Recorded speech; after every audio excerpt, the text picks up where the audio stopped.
Guess what, folks? There have been more rule changes made by the FIA ahead of the 2025 season. This time, they have done so to close what was dubbed as a loophole in the current regulations.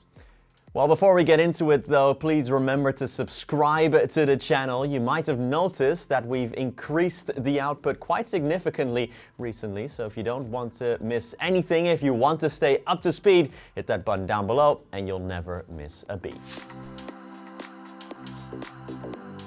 Let's go through the changes. The first alteration comes to Article 43.8. It has changed, so it now says the following. Quote, all cars starting from the pit lane able to do so must leave the pit lane and join the formation lap. Previously, cars that started from the pit lane did not have to participate in the formation lap and only left their garages when the grid was forming up.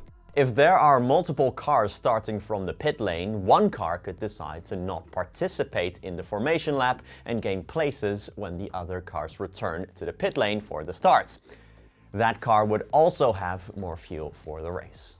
The third loophole is that in the case of changing conditions, the pit lane starter could skip the formation lap and change from wets to slicks or vice versa, whereas the whole grid would have to come in on the first racing lap. By making every car participate in the formation lap, these advantages do no longer exist. The other change is that the FIA can order a damaged car to stop. This seems to be a specific reference to the 2024 Canadian Grand Prix where Sergio Perez, despite having a severely damaged rear wing, tried limping back to the pit lane as a safety car would be bad for Max Verstappen. Red Bull were fined €25,000 at the time, but a rule change has now been made.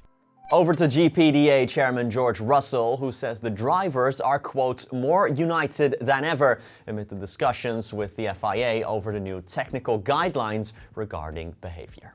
Russell has led the GPDA's charge against the FIA and its president, Mohammed Ben Sulayem, who have implemented controversial new guidelines that can mean drivers can be suspended or even dock championship points if they swear 3 times in a 2-year period. The GPDA now has a new chairman in Carlos Sainz Jr., who takes the place of Sebastian Vettel on the board, something Russell is chuffed to bits with.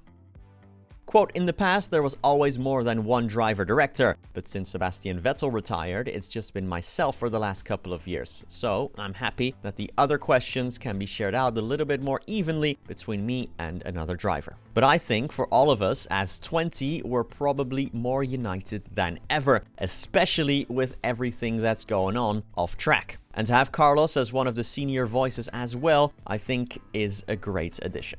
Lawrence Stroll is reportedly very unhappy as new Aston Martin technical director Enrico Cardile has been placed on a 12-month gardening leave by Ferrari. Aston and Ferrari had reached an agreement for Cardile to start at Silverstone this week, but Ferrari have changed their mind, meaning the Italian will not start until mid-July. Cardile announced his departure from Ferrari in July and was announced as a new Aston Martin signing shortly after. The two teams had agreed for the Italian to start this week, just like Adrian Newey, but Ferrari reportedly did not like how Cardile left the team, and that's why they recently decided to make him do a 12-month gardening leave period after all. Aston team owner Lawrence Stroll has not responded well to this, as he'll now have to wait for Cardile until July 17th. The Canadian will reportedly negotiate with Ferrari to see if he can shorten the wait. That's it for now. I'll be back later today with the GP Fans special for this week, so look out for that. But anyway, thank you so much for watching.